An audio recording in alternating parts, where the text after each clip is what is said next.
गुरुग्राम पहुंचे कांग्रेस के प्रदेश प्रभारी विवेक बंसल ने बढ़ती हुई महंगाई के बीच बीजेपी पर निशाना साधा। बीजेपी के कार्यशैली पर सवाल उठाते हुए विवेक बंसल ने कहा कि सरकार की तरफ से जो वादे और दावे किए गए थे वह धरातल पर बिल्कुल नज़र नहीं आ रहे हैं और पिछले काफ़ी समय से पेट्रोल डीजल के दामों में लगातार इजाफा हो रहा है। इसका असर न केवल ट्रांसपोर्ट बल्कि इंडस्ट्री के अलावा आम जनता की जेब पर भी नज़र आने लगा है। घरेलू गैस सिलेंडर से लेकर सब्जियों के दाम आसमान छू रहे हैं और इस बीच बीजेपी इस मुद्दे पर चुप्पी साधे हुए है। कांग्रेस लगातार लोगों की आवाज़ सुनकर इन मुद्दों को उठा रही है। विवेक बंसल ने कहा कि आज सब्जियां तो महंगी हो ही रही है, जिसने लोगों की रसोई का जायका बिगाड़ दिया है, तो वहीं दूसरी तरफ सीमेंट और कंस्ट्रक्शन की सामग्री भी इतनी महंगी हो चुकी है कि आज लोगों को अपना आशियाना बनाने में भी मुश्किलों का सामना करना पड़ रहा है। इस मौके पर विवेक बंसल ने कांग्रेस कार्यकर्ताओं से मुलाकात की, तो वहीं दूसरी तरफ लगातार बढ़ती हुई महंगाई के बीच अपने कार्यकर्ताओं से भी यह कहा कि वह लोगों के बीच जाकर इन मुद्दों को बखूबी उठाए। वहीं कांग्रेस के प्रदेश अध्यक्ष कुमारी शैलजा के इस्तीफे के मुद्दे पर सवाल पूछे जाने पर विवेक बंसल ने चुप्पी साध ली। जनपद स्तरीय कार्यक्रम रखा, पहले हमने प्रदेश मुख्यालय पे किया है। आपको शायद ये पता होगा कि इस अंतर्राष्ट्रीय ऐसी कोई उससे पहले जब मूल वृद्धि हुई थी गैस सिलेंडर में, तुरंत हमने जनपद स्तरीय पे भी हमने प्रदर्शन वो कराए थे। और आज हम जनपद स्तर पर हमारे सब शीर्ष नेता 11 से 13 के बीच में सब अपने अपने जनपद में प्रेस कॉन्फ्रेंस के आप कैसे जनता को अवगत कराएंगे? आप ये बताइए। आप प्रदर्शन होगा, प्रेस होगी, आपके माध्यम से ही तो खत्म कराएंगे। आपने इस पे ज़रा कहीं ना कहीं आपको ये ठीक नहीं लगा, तो मैं आपको ये कार्यक्रम और आप कुछ सुझाव दीजिए, बात करेंगे। और आंदोलन भी हमने किया। हमने प्रदेश मुख्यालय पे चंडीगढ़ में हमने किया था धरना प्रदर्शन। प्रदेश मुख्यालय से हम लोग निकले थे और हम लोगों ने धरना प्रदर्शन किया था। और कोई आपके बीच में आपको कोई सुझाव हो तो उसको हम लोग क्रियान्वयन करेंगे। देखिए, उस सबको सुलझाने का, वो आपकी बात से मैं सहमत हूँ, उसको हम लोग सुलझा रहे हैं और बहुत जल्दी हम लोग किसी न किसी सार्थक निष्कर्ष पे पहुँचेंगे। और पार्टी, जैसा हमने कहा, हर चीज़ से सबक लिया जाता है। पंजाब से आपने उस तरफ सही इशारा किया, उससे हम लोगों ने एक सबक लिया है और मुझे पूर्ण रूप से विश्वास है कि हम लोग सही निष्कर्ष पर पहुंचते हुए बात बड़ी से बड़ी बिगड़ी हुई बात संवरती है। विमर्श से, विचारों से, खुले मन से, और हम तीनों को अपनाएंगे। और मुझे पूर्ण रूप से विश्वास है कि हम जो हमें करना चाहिए या जो जनता की अपेक्षा है या जो कांग्रेस जनों की अपेक्षा है, उसके अनुरूप हम लोग मजबूती की। देखिए, 1.5 साल के करीब तो जब से मैं आया कोविड में था, पर उसके बावजूद भी हमारी गतिविधियां चलती रहीं।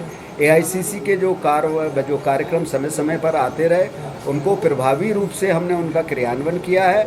और संगठन, देखिए, जो 8 साल से संगठन नहीं था, उसको कर रहे हैं। करते करते जो चीज़ कोई बिगड़ी होती है तो उसे समेटने में समय लगता है, उसे कर रहे हैं और हम लोग सही समय पर कर लेंगे और सही सबको साथ लेकर सबको उसमें समायोजित करते हुए करेंगे। आप लोगों के माध्यम से ही हमें महसूस होता है जनाधार कांग्रेस का मजबूत है। आम आदमी कांग्रेस को आज चाह रहा है हरियाणा में, इतना मैं विश्वास के साथ कह सकता हूँ।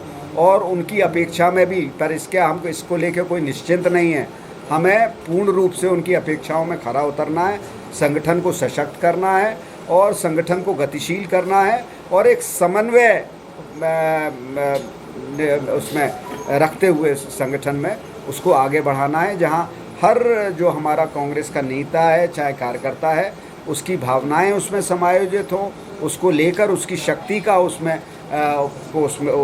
साथ लेते हुए हम आगे बढ़ें। संगठन, मैंने कहा कि संगठन के उसकी निर्माण की बात चल रही है ना, और इसमें जब निर्माण हो जाएगा, संगठन जब गठन हो जाएगा, तो अपने आप चीज़ें दौड़ेंगी। बाबा रामदेव जी किस तरीके से रंग बदल रहे हैं गिरगिट की तरह, है ना।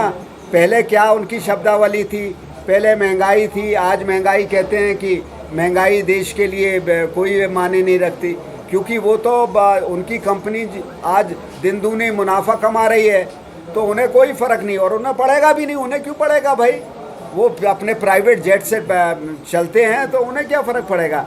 फ़र्क तो पड़ेगा, आपको पड़ेगा, हमें पड़ेगा, आम आदमी को पड़ेगा ना। उनको क्या पड़ेगा? बड़े प्रदेश सरकार अपना टैक्स कम कर सकती है। हम इतना ज़रूर आपको आश्वासन देते हैं कि कांग्रेस की सरकार आएगी तो उनका जो प्रदेश सरकार का टैक्स का हिस्सा है उसको ज़रूर कम करा देंगे। आप सवाल उनसे पूछें, मुझसे क्या पूछ रहे हैं? मुझे तो ये भी नहीं पता कि उन्होंने इस्तीफे की पेशकश की है। तो रोज़ बात होती है उनसे, ना मैंने पूछना आवश्यक सब समझा, ना उन्होंने कुछ इस तरीके की बात मुझसे कही। ये मैंने मेरे प्रस्ताव पहुँचे हुए हैं, जैसे ही हाईकमान उससे सहमत होगा वो उसने कर दिया। कांग्रेस ने संसाधनों का दुरुपयोग नहीं किया और यही हमारी दास्तां, हमारी जो करनी कथनी में फ़र्क नहीं है। उनकी करनी और कथनी में ये आपकी जिम्मेदारी है। आप लोग देखते हैं सब कुछ कि क्या बड़ी बड़ी बातें करते थे। देखिए इस समय देखिए, पहली चीज़ आदमी को कहते हैं ना, भूखे पेट ना भजन गोपाला। पहली चीज़ होती है आदमी जब आता है तो पहले बच्चा जो है माँ का दूध मांगता है। जब जीवन में जब सृष्टि में कदम रखता है तो पहले तो आदमी अपने भोजन को देखेगा, अपने खाने पीने की जीवन गुजर बसर। जब वो उससे संतुष्ट होता है फिर शिक्षा की ओर जाता है, और शिक्षा और स्वास्थ्य का मॉडल हम लोग लागू करेंगे। हमारा जो छत्तीसगढ़ का जो मॉडल है वो इनसे कहीं बेहतर है और ये हम आपको साबित करके दिखाएंगे। ये कोई ना कोई तो कारण होगा। हमने कहा कि सब नेताओं को समायोजित करना है, सबको संतुष्ट करना है, तो उसमें समय लगता है। कुछ कारण रहा, चुनाव आ गए, 5 प्रदेशों के CWC का भी प्रस्ताव पारित था कि जिस प्रदेश में चुनाव आने हैं उसमें 1.5 साल पहले से हम तैयारी करेंगे, तो आपको उसी के अनुरूप हमारी कार्रवाई देखने को मिलेगी। गुरुग्राम से न्यूज़ ब्रॉडकास्ट के लिए हिमांशु।